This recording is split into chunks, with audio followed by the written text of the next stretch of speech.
मैं हूँ कुंदन। ये बात तब की है जब मैं 9 साल का था और नाना जी के बरसी पर अपनी मम्मी के साथ उनके गांव गया था। गांव पहुंचते ही मम्मी और नानी एक दूसरे से बातें करने लग गई और मैं मौका देख के घर के बाहर चला गया। उस गांव के बारे में मैंने अपनी मम्मी से बहुत सारी बातें सुनी थी, इसीलिए मुझे वो गांव देखने का बहुत मन था। पर सब कुछ बहुत अजीब सा था। दूर दूर तक एक आदमी दिखाई नहीं दे रहा था। ऐसा लग रहा था जैसे इस गांव में बस हमारा ही परिवार हो। कुंदन। हाँ, अरे अन्नू मासी, आप कहाँ थी? काम पे गई थी, अभी लौटी हूँ। तुम बाहर क्या कर रहे हो? अंदर चलो। हाँ, मैं वो गांव देख रहा था। सुबह देख लेना, अभी अंदर चलो। प्लीज मासी, मुझे ये पूरा गांव देखना है। इस गांव में देखने लायक कुछ भी नहीं है। मासी, कुछ तो होगा, आप घुमा दो ना थोड़ी दूर मुझे। मना किया ना मैंने, जिद मत करो और अंदर चलो। मासी प्लीज ना, वो सामने वाले बगीचे तक ही बस चलो ना। बगीचा ही तो नहीं जाना है। मतलब कुछ नहीं। पर मासी, कुंदन! कहा था ना अंदर चलने को। चलो, अब तो डांट भी पड़ेगी। तो मैं और मासी घर के अंदर चले गए और कुछ ही देर बाद मम्मी और नानी खाना खाकर सोने चली गईं और मैं मासी से बात करने लगा।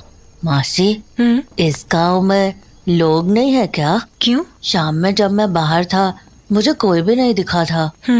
ऐसा क्यों मासी? इस गांव में शाम के बाद लोग अपने घरों के बाहर नहीं निकलते हैं। क्यों? है कुछ वजह। क्या? कहा ना कुछ वजह है। क्या करेगा जान के? प्लीज मासी बताओ ना, मैं किसी को नहीं बताऊंगा। मासी बताओ ना, क्या वजह है? वजह बगीचा है। बगीचा? वो हमारे घर के पास वाला? उसका क्या मासी? वो बगीचा अच्छा नहीं है। मतलब कि उस बगीचे में कुछ है। क्या है? कुछ अजीब, कुछ ऐसी ताकत जो बुरी है। बुरी क्यों? क्योंकि आज तक उस बगीचे में जो भी गया वो कभी लौट के नहीं आया। क्यों? कहाँ गए वो लोग? कोई नहीं जानता, इसलिए उस बगीचे में नहीं जाना है। यहाँ तक कि शाम के बाद तो उसके आसपास भी कोई नहीं जाता, चाहे इंसान हो या जानवर। पर क्यों मासी? कहते हैं वो बगीचा लोगों को अपने पास खींच लेता है। खींच लेता है? पर कैसे? उस बगीचे के पास जाते ही अजीब आवाजें सुनाई देने लगती हैं, जैसे तुम्हें बुला रही हो। वहां पर हमेशा कोहरा रहता है, चाहे मौसम कैसा भी हो। कभी बगीचे के अंदर से किसी की चीख सुनाई देती है तो कभी किसी के हंसने की आवाज। ये तो बहुत डरावना है मासी। अजीब बात तो ये है कि इतनी डरावनी आवाजें सुनने के बाद भी इंसान उस बगीचे की ओर खिंचा चला जाता है। और एक बार किसी ने उस बगीचे के अंदर कदम रख दिया तो उसके बाद उसका लौटना मुश्किल है। इसलिए शाम के बाद कोई भी गांव वाला बगीचे की तरफ नहीं जाता और ना ही हम घर के बाहर निकलते हैं। पर मासी, ये सब बातें सच है क्या? ये कोई मजाक नहीं है कुंदन। पिछले साल ही 2 लोगों ने उस बगीचे में जाने की बेवकूफी की थी। फिर? वो लोग आज तक लापता हैं। पर मासी, वो बगीचा ऐसा क्यों है? मुझे ठीक से तो नहीं पता, पर बड़े बुजुर्ग कहते हैं कि कुछ साल पहले उस बगीचे में गांव के बहुत सारे लोगों ने एक साथ आत्महत्या कर ली थी। एक ही साथ? एक ही रात में लगभग पूरा गांव खत्म हो गया था। पर उन्होंने ऐसा क्यों किया मासी? कुछ साल पहले गांव में एक जमींदार हुआ करता था। उसने धोखे से सभी गांव वालों की जमीन पर कब्जा कर लिया था। गांव वालों ने उसके खिलाफ बहुत आवाज उठाई, कोर्ट कचहरी के चक्कर भी काटे, पर फिर भी कुछ नहीं हुआ। फिर क्या, गांव वालों के पास और कोई चारा नहीं बचा तो अंत में उन सब ने मिलकर उसी बगीचे में जाकर आत्महत्या कर ली। मासी, उस जमींदार का क्या हुआ? हाँ? रात हो गई है, हमें सो जाना चाहिए। पर मासी, उस जमींदार का क्या हुआ? पता नहीं। पर मासी, कहा ना पता नहीं। अब इस बारे में और बातें नहीं, रात बहुत हो चुकी है, जाओ जाकर सो जाओ। मासी, आप उस बगीचे में गए हो? पागल हो गए हो क्या?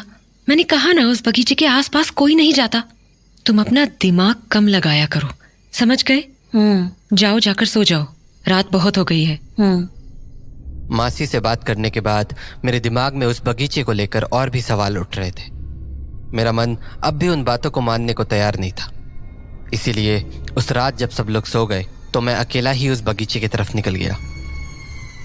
वहां पहुंचने पर मुझे कुछ घर दिखे जो बिल्कुल बगीचे के सामने थे। उन घरों को देखकर ऐसा लग रहा था मानो वो कई दिनों से बंद पड़े हों। दरवाजों पर मकड़े के जाले लग चुके थे और लगभग पूरे घर की दीवार पर जंगली घास उग चुकी थी, पर फिर भी उन घरों के बाहर एक लालटेन लटकी हुई थी। मुझे ये देखकर थोड़ा अजीब लगा। मैंने सोचा भला इन घरों में लालटेन किसने जलाई होगी, यहाँ तो कोई रहता भी नहीं है।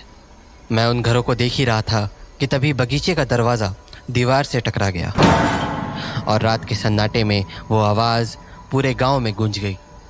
आवाज़ के शांत होने पर मेरा ध्यान बगीचे की ओर जाने वाले रास्ते पर गया। पूरे रास्ते में सूखे पत्ते बिखरे पड़े थे और घास इतनी बढ़ गई थी कि ज़मीन देख पाना मुश्किल था। और उस बगीचे के अंदर के पेड़ अंधेरे और कोहरे के बीच छुप से गए थे। मुझे ये बात भी अजीब लगी थी क्योंकि बगीचे के बाहर कोहरा बिल्कुल भी नहीं था। फिर मैंने सोचा हो सकता है पेड़ ज़्यादा होने के कारण बगीचे के अंदर कोहरा हो। मैं ये सब सोच ही रहा था कि मुझे बगीचे में से किसी के भागने की आवाज़ आई, पर जब मैंने बगीचे की ओर ध्यान से देखा तो मुझे वहाँ कोहरे के अलावा कुछ नहीं दिखा। मैंने उस बात को अपना वहम समझकर टाल दिया और बगीचे को करीब से देखने की सोचने लगा। पर तभी मुझे ऐसा लगा जैसे मेरे आसपास कोई खुसफुसा के बात कर रहा हो। मुझे बिल्कुल समझ नहीं आ रहा था कि वो आवाज़ें कहाँ से आ रही थी। धीरे धीरे वो आवाज़ें और भी तेज़ होने लगी। अब मुझे हल्का डर लगने लगा था। मैंने सोचा घर लौट जाता हूँ, पर तभी वो आवाज़ें किसी इंसान की आवाज़ में बदल गई और मेरा नाम पुकारने लगी।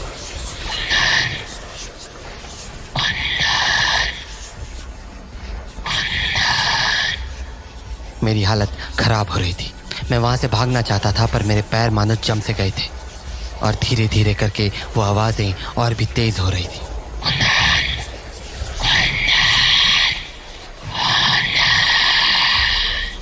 हाँ हाँ हाँ हाँ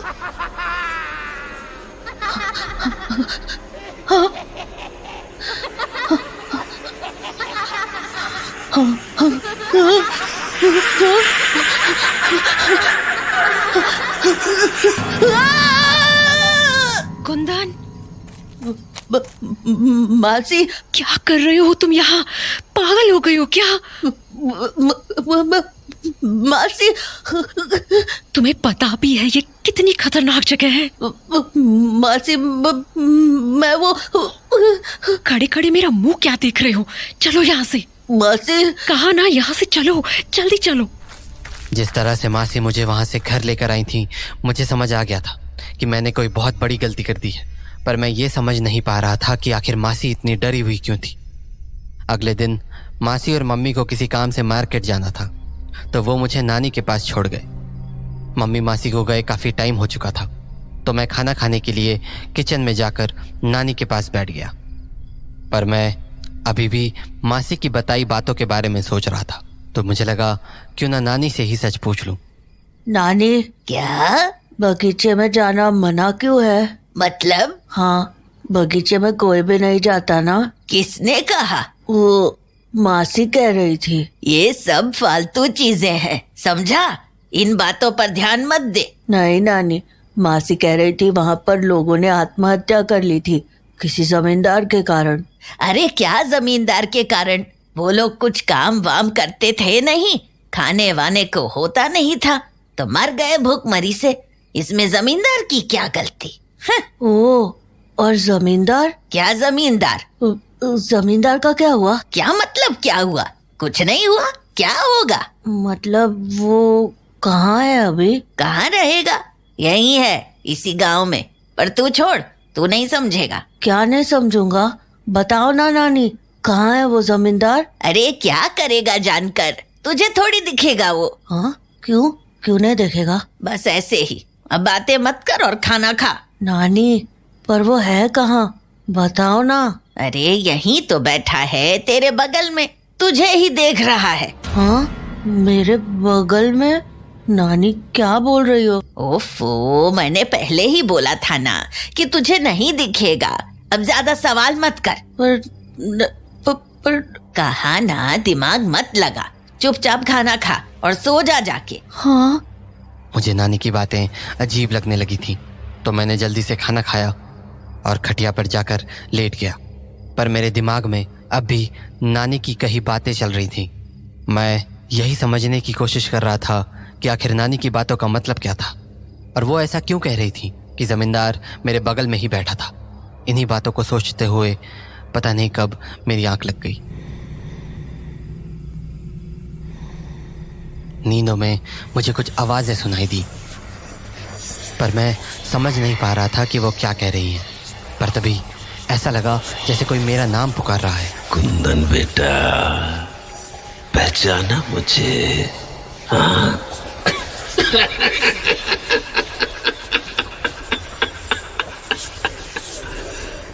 मैं उन आवाज़ों को ध्यान से सुन ही रहा था कि तभी मेरी आंखों के सामने मेरे नाना का चेहरा आ गया।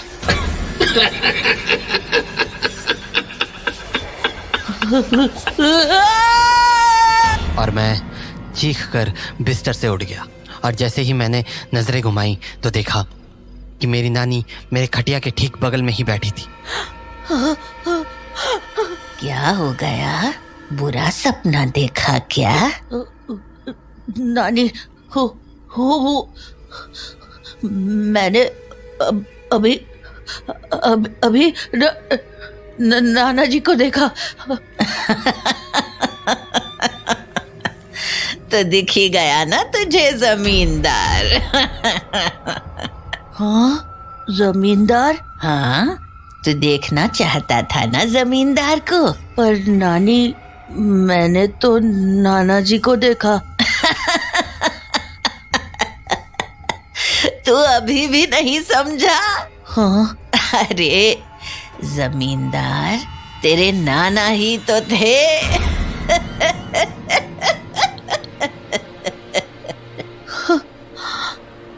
मुझे ये तो नहीं पता कि जमींदार वाली कहानी की असलियत क्या थी, पर उस रात के बाद मैं इतना तो जरूर समझ गया था कि वो गांव सचमुच भूतिया था, और उसका कुछ ना कुछ संबंध मेरे नाना नानी से जरूर था। मैं हूं कुंदन। ये बात तब की है जब मैं 9 साल का था और नाना जी के बरसी पर अपनी मम्मी के साथ उनके गांव गया था। गांव पहुंचते ही मम्मी और नानी एक दूसरे से बातें करने लग गई, और मैं मौका देख के घर के बाहर चला गया। उस गांव के बारे में मैंने अपनी मम्मी से बहुत सारी बातें सुनी थी, इसीलिए मुझे वो गांव देखने का बहुत मन था। पर सब कुछ बहुत अजीब सा था। दूर दूर तक एक आदमी दिखाई नहीं दे रहा था। ऐसा लग रहा था जैसे इस गांव में बस हमारा ही परिवार हो। कुंदन। हाँ? अरे अन्नू मासी, आप कहाँ थी? काम पे गई थी, अभी लौटी हूँ। तुम बाहर क्या कर रहे हो? अंदर चलो। हाँ, मैं वो गांव देख रहा था। सुबह देख लेना, अभी अंदर चलो। प्लीज मासी, मुझे ये पूरा गांव देखना है। इस गांव में देखने लायक कुछ भी नहीं है। मासी, कुछ तो होगा, आप घुमा दो ना थोड़ी दूर मुझे। मना किया ना मैंने, जिद मत करो और अंदर चलो। मासी प्लीज ना, वो सामने वाले बगीचे तक ही बस चलो ना। बगीचा ही तो नहीं जाना है। मतलब कुछ नहीं। पर मासी। कुंदन! कहा था ना अंदर चलने को। चलो, अब तो डांट भी पड़ेगी। तो मैं और मासी घर के अंदर चले गए, और कुछ ही देर बाद मम्मी और नानी खाना खाकर सोने चली गईं, और मैं मासी से बात करने लगा। मासी, इस गांव में लोग नहीं है क्या? क्यों? शाम में जब मैं बाहर था मुझे कोई भी नहीं दिखा था। ऐसा क्यों मासी? इस गांव में शाम के बाद लोग अपने घरों के बाहर नहीं निकलते हैं। क्यों? है कुछ वजह। क्या? कहा ना कुछ वजह है। क्या करेगा जान के? प्लीज मासी बताओ ना, मैं किसी को नहीं बताऊंगा। मासी बताओ ना, क्या वजह है? वजह बगीचा है। बगीचा? वो हमारे घर के पास वाला? उसका क्या मासी? वो बगीचा अच्छा नहीं है। मतलब कि उस बगीचे में कुछ है। क्या है? कुछ अजीब, कुछ ऐसी ताकत जो बुरी है। बुरी क्यों? क्योंकि आज तक उस बगीचे में जो भी गया वो कभी लौट के नहीं आया। क्यों? वो कहाँ गए वो लोग? कोई नहीं जानता, इसलिए उस बगीचे में नहीं जाना है। यहाँ तक कि शाम के बाद तो उसके आसपास भी कोई नहीं जाता, चाहे इंसान हो या जानवर। पर क्यों मासी? कहते हैं वो बागीचा लोगों को अपने पास खींच लेता है। खींच लेता है? पर कैसे? उस बगीचे के पास जाते ही अजीब आवाजें सुनाई देने लगती हैं, जैसे तुम्हें बुला रही हो। वहां पर हमेशा कोहरा रहता है, चाहे मौसम कैसा भी हो। कभी बगीचे के अंदर से किसी की चीख सुनाई देती है, तो कभी किसी के हंसने की आवाज। ये तो बहुत डरावना है मासी। अजीब बात तो ये है कि इतनी डरावनी आवाजें सुनने के बाद भी इंसान उस बगीचे की ओर खिंचा चला जाता है। और एक बार किसी ने उस बगीचे के अंदर कदम रख दिया तो उसके बाद उसका लौटना मुश्किल है। इसलिए शाम के बाद कोई भी गांव वाला बगीचे की तरफ नहीं जाता और ना ही हम घर के बाहर निकलते हैं। पर मासी, ये सब बातें सच है क्या? ये कोई मजाक नहीं है कुंदन। पिछले साल ही 2 लोगों ने उस बगीचे में जाने की बेवकूफी की थी। फिर? वो लोग आज तक लापता हैं। पर मासी, वो बगीचा ऐसा क्यों है? मुझे ठीक से तो नहीं पता, पर बड़े बुजुर्ग कहते हैं कि कुछ साल पहले उस बगीचे में गांव के बहुत सारे लोगों ने एक साथ आत्महत्या कर ली थी। एक ही साथ? एक ही रात में लगभग पूरा गांव खत्म हो गया था। पर उन्होंने ऐसा क्यों किया मासी? कुछ साल पहले गांव में एक जमींदार हुआ करता था। उसने धोखे से सभी गांव वालों की जमीन पर कब्जा कर लिया था। गांव वालों ने उसके खिलाफ बहुत आवाज उठाई, कोर्ट कचहरी के चक्कर भी काटे, पर फिर भी कुछ नहीं हुआ। फिर क्या, गांव वालों के पास और कोई चारा नहीं बचा तो अंत में उन सब ने मिलकर उसी बगीचे में जाकर आत्महत्या कर ली। मासी, उस जमींदार का क्या हुआ? हाँ? रात हो गई है, हमें सो जाना चाहिए। पर मासी, उस जमींदार का क्या हुआ? पता नहीं। पर मासी, कहा ना पता नहीं। अब इस बारे में और बातें नहीं, रात बहुत हो चुकी है, जाओ जाकर सो जाओ। मासी, आप उस बगीचे में गए हो? पागल हो गए हो क्या? मैंने कहा ना उस बगीचे के आसपास कोई नहीं जाता। तुम अपना दिमाग कम लगाया करो, समझ गए? जाओ जाकर सो जाओ, रात बहुत हो गई है। मासी से बात करने के बाद मेरे दिमाग में उस बगीचे को लेकर और भी सवाल उठ रहे थे। मेरा मन अब भी उन बातों को मानने को तैयार नहीं था। इसीलिए उस रात जब सब लोग सो गए तो मैं अकेला ही उस बगीचे की तरफ निकल गया। वहां पहुंचने पर मुझे कुछ घर दिखे जो बिल्कुल बगीचे के सामने थे। उन घरों को देखकर ऐसा लग रहा था मानो वो कई दिनों से बंद पड़े हों। दरवाजों पर मकड़े के जाले लग चुके थे और लगभग पूरे घर की दीवार पर जंगली घास उग चुकी थी। पर फिर भी उन घरों के बाहर एक लालटेन लटकी हुई थी। मुझे ये देखकर थोड़ा अजीब लगा। मैंने सोचा भला इन घरों में लालटेन किसने जलाई होगी, यहाँ तो कोई रहता भी नहीं है। मैं उन घरों को देख ही रहा था कि तभी बगीचे का दरवाज़ा दीवार से टकरा गया और रात के सन्नाटे में वो आवाज़ पूरे गांव में गूंज गई। आवाज़ के शांत होने पर मेरा ध्यान बगीचे की ओर जाने वाले रास्ते पर गया। पूरे रास्ते में सूखे पत्ते बिखरे पड़े थे और घास इतनी बढ़ गई थी कि ज़मीन देख पाना मुश्किल था। और उस बगीचे के अंदर के पेड़ अंधेरे और कोहरे के बीच छुप से गए थे। मुझे ये बात भी अजीब लगी थी क्योंकि बगीचे के बाहर कोहरा बिल्कुल भी नहीं था। फिर मैंने सोचा हो सकता है पेड़ ज़्यादा होने के कारण बगीचे के अंदर कोहरा हो। मैं ये सब सोच ही रहा था कि मुझे बगीचे में से किसी के भागने की आवाज़ आई। पर जब मैंने बगीचे की ओर ध्यान से देखा तो मुझे वहाँ कोहरे के अलावा कुछ नहीं दिखा। मैंने उस बात को अपना वहम समझकर टाल दिया और बगीचे को करीब से देखने की सोचने लगा। पर तभी मुझे ऐसा लगा जैसे मेरे आसपास कोई खुसफुसा के बात कर रहा हो। मुझे बिल्कुल समझ नहीं आ रहा था कि वो आवाज़ें कहाँ से आ रही थी। धीरे धीरे वो आवाज़ें और भी तेज़ होने लगी। अब मुझे हल्का डर लगने लगा था। मैंने सोचा घर लौट जाता हूँ, पर तभी वो आवाज़ें किसी इंसान की आवाज़ में बदल गई और मेरा नाम पुकारने लगी।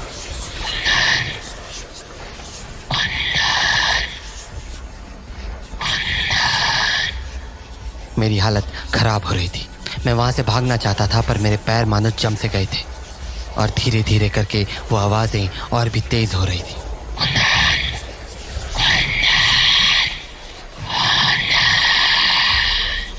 हाँ हाँ हाँ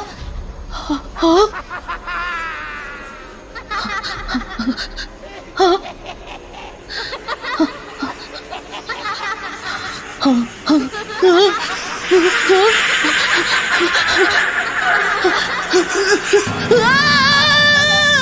कुंदन,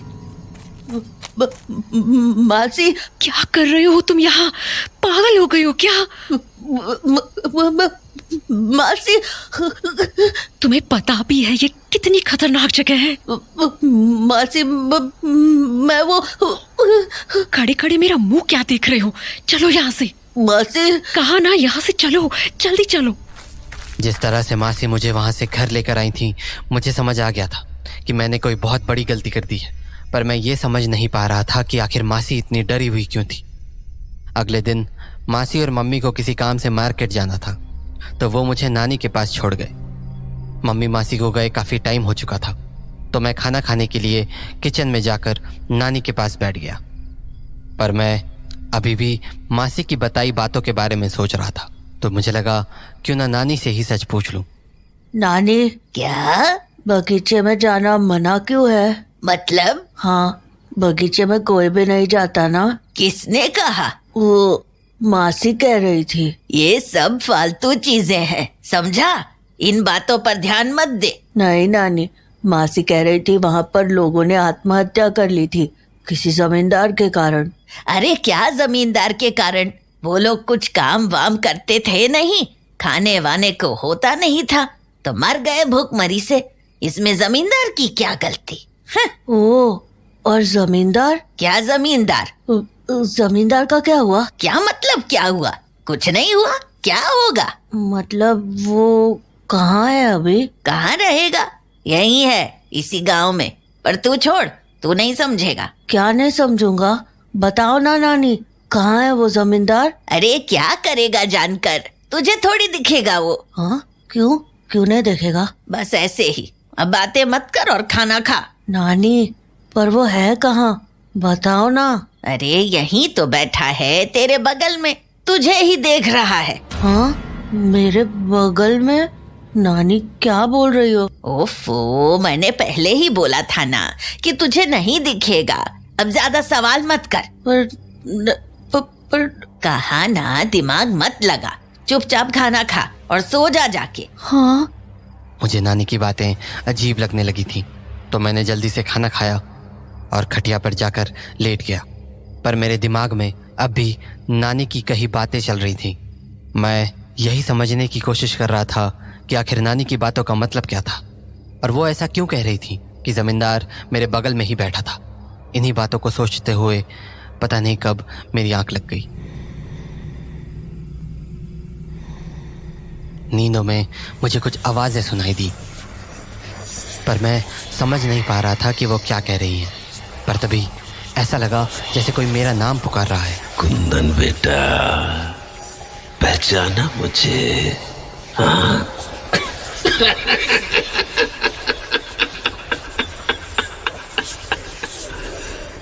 मैं उन आवाजों को ध्यान से सुन ही रहा था कि तभी मेरी आंखों के सामने मेरे नाना का चेहरा आ गया।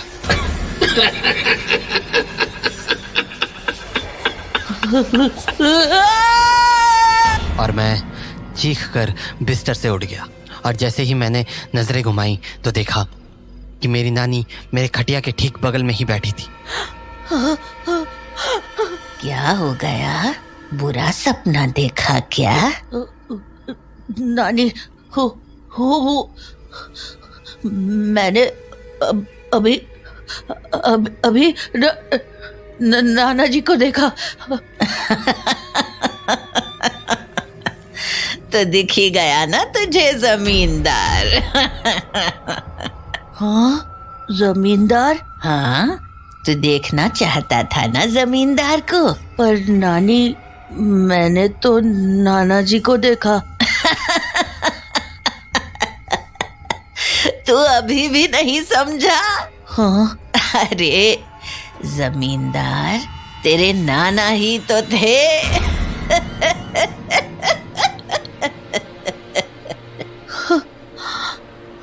मुझे ये तो नहीं पता कि जमींदार वाली कहानी की असलियत क्या थी, पर उस रात के बाद मैं इतना तो ज़रूर समझ गया था कि वो गांव सचमुच भूतिया था और उसका कुछ ना कुछ संबंध मेरे नाना नानी से ज़रूर था।